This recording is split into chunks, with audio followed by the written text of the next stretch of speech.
What's going on, everybody? It's your man Cleveland Terry, and we are in the studio on a Sunday at about 1:30. I just got off my flight from San Jose, and for a very limited amount of time, I have the Exoton. Let me get the name right. S-1503W, which means they come in white. Now, I have them for a very limited amount of time because I did not buy them. I had a friend of ours bought them on a whim, and I said, hey, before you use them, you think I can just check them out, see how they sound? And interestingly enough, we're going to do a comparison between both the Exoton, because they're a 15-inch subwoofer, and the EV70s, because again, a 15-inch subwoofer. Funny thing right off the bat, they are heavier than the EVs. That's the first thing I noticed. The construction they're using is just a little more weighty. Hopefully that's a good thing. It came with bags, which is good. You need bags. They feel pretty much the same as like the bags you would get from like EV. They have a nice padding to them. Nothing overboard, but they fit fine. They fit perfectly. They're, you know, it's not like some aftermarket bag that they just kind of made work. And you can see, literally just slides right on. They have the same type of contacts as the EVs do. We do have our 4-pin contacts followed by that kind of battery little magnet here or metal conductor. And we move over to the Exoton. Same thing. 4 pins plus the little metal strip. I wonder where they got the idea for these. On the back, we have 2 channels plus a mix out. We have an RCA input, and looks like we have a Bluetooth, which we're not going to use today. And then we have DSP presets, which are interesting because there's no screen on the device, on the speaker. So, I mean, I guess we have to use just these little ones right here. There's one for normal, DJ, voice, live, flat, and then power, clip, something else, and then there's your Bluetooth button. Okay, so then you do have some options here. You got your standard IEC on the bottom, followed by your power and then your fuse. If we were going to look at the EV, obviously they go a little more digital, so everything's kind of right based into the screen. So, but you know, obviously more inputs, more outputs. They come in bags, although they're not in the bags. And I see 2 more bags in here. Power cord. Let's move that over here. Mount pole, double-sided, so it'll work either way. And then we have a short that's on a stage that we can, you know, bring it a little lower. That's cool that it comes with it on by default. I do like that.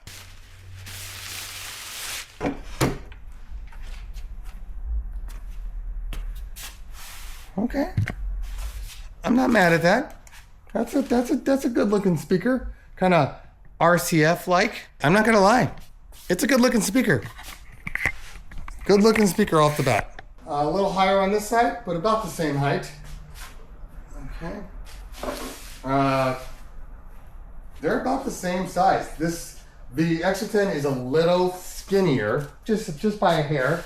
All right, so full disclosure, I have never heard these speakers. We're not going to be discussing the validity of Chinese knockoff or build quality or any of that stuff because I honestly don't have that information. If you want to do that, I'm sure there's people that have taken their speakers apart and really checked them out. I haven't. I'm only going off of this purely on sound. How do they sound compared to a very established speaker company like EV and the Evolve 70s?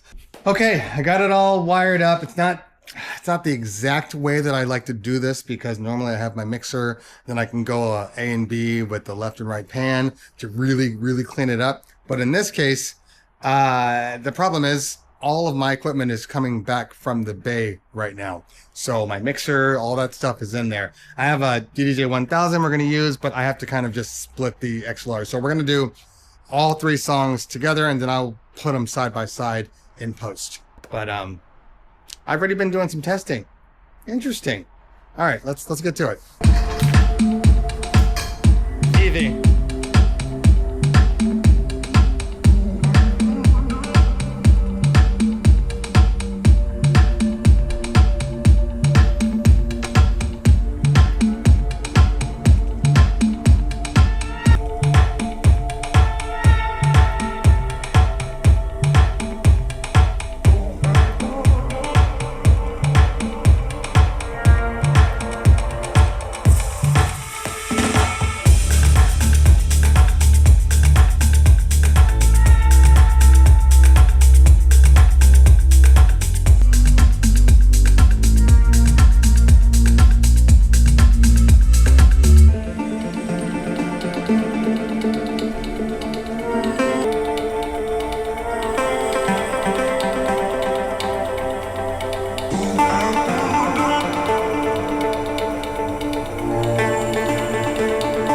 right, next up, we're gonna do the Exotons. Just so we're all clear on the presets, I'm using normal on both. The Exoton defaults to DJ, so I was like, wow, but I put it on normal, that way we're both operating with kind of a equal playing field.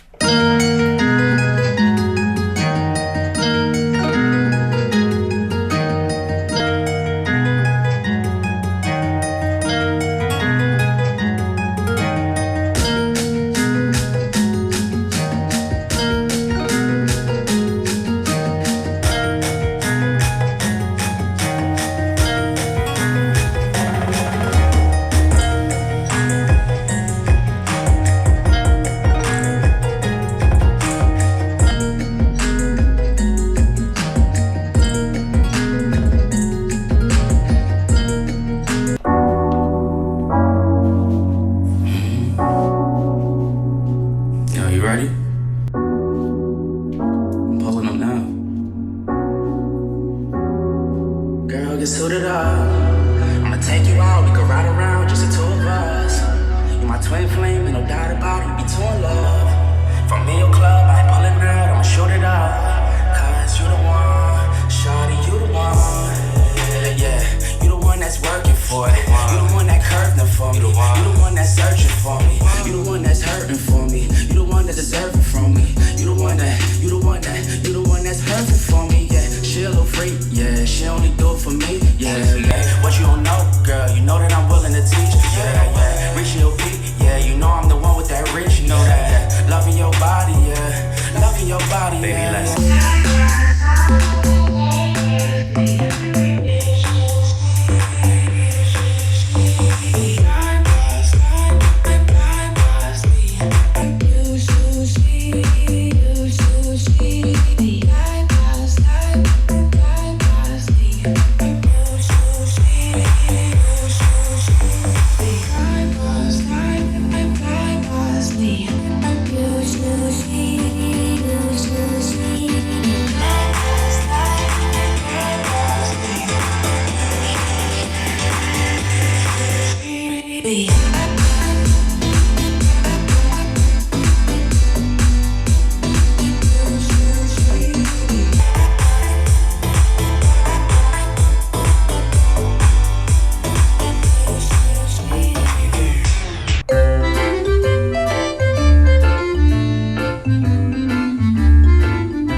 Okay, I've heard enough.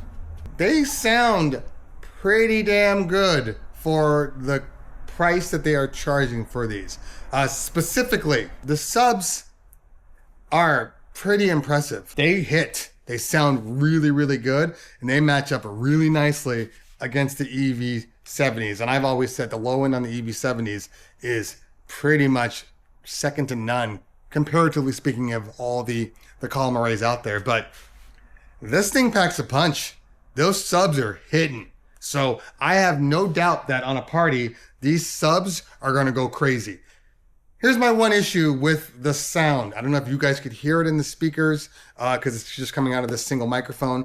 But there is a persistent upper registry, almost hiss, coming from the tops on these.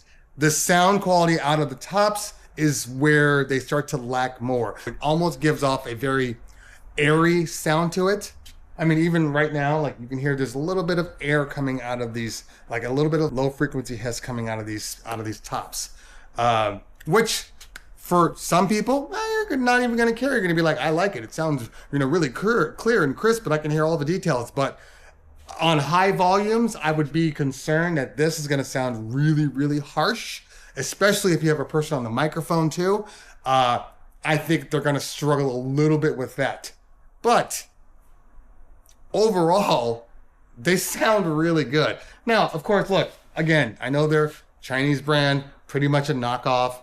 And the question, I don't really care about the knockoff part. It is what it is. That's the world that we live in. Would it be nice if people would buy, the name brands or the local brands? Sure, keep the money coming into wherever you are. It helps just the industry as a whole. But if somebody's going to come in and make a product that meets or exceeds some of these other high-end companies, well, hey, more power to them. My biggest concern with these speakers here is not that they won't hit or that they don't sound good. My biggest concern is over time, do they continue to sound good? Over time, how's the build quality? How are the internals? Are these the types of things that are over time just gonna blow on you? And now, where are you going to get them fixed? How are you getting them serviced? So there's little things like that. I know a lot of people aren't going to care about that kind of stuff, but as a business owner with a lot of product and a lot of money invested into the company, I want to make sure that when I spend money on a product that I can guarantee that it's going to last. I know that we're in this kind of disposable time period where people buy lights and they buy movers and they buy 30 movers for $60 a piece, and then when they go bad they just throw them away. Now we have all this waste that we're just literally contributing to the only planet we have. So I don't know the longevity of these speakers. I don't know if they're gonna survive through like your typical season of DJing, but maybe for some of you don't care. When they die, you just go out and buy a whole new pair. I mean, I think the pair itself was like $1,200. One of these is like, I think $1,800 to $2,000. So it's considerably less going this route, but you don't know if they're going to last. I think that's kind of the case with all like knockoffs. They can emulate the big things like a sub. Okay, I just buy a big subwoofer, throw it in there, cool. They can emulate that. It's always in the little fine details that the knockoffs struggle. For instance, in the tops. If you could buy just a sub, I don't know if you can. I haven't been on their website. I don't know. But like this would make a nice secondary sub even for like your EVs or your QSEs or something like that. They hit. Very impressive.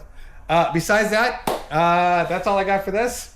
Let me know in the comments what you think below. And let me know if you've actually purchased them or thinking about purchasing, or what you're doing out there in this world of just trying to cut costs and save money because the world's getting more and more expensive. So I understand models like this. I do.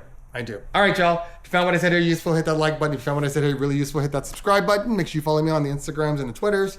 The Threads, not the Twitters. We don't do Twitter. Get on my Discord. That's where we're talking about all things Cleveland Terry. Guys, girls, always a pleasure. If I don't talk to you later, we'll talk soon. Peace.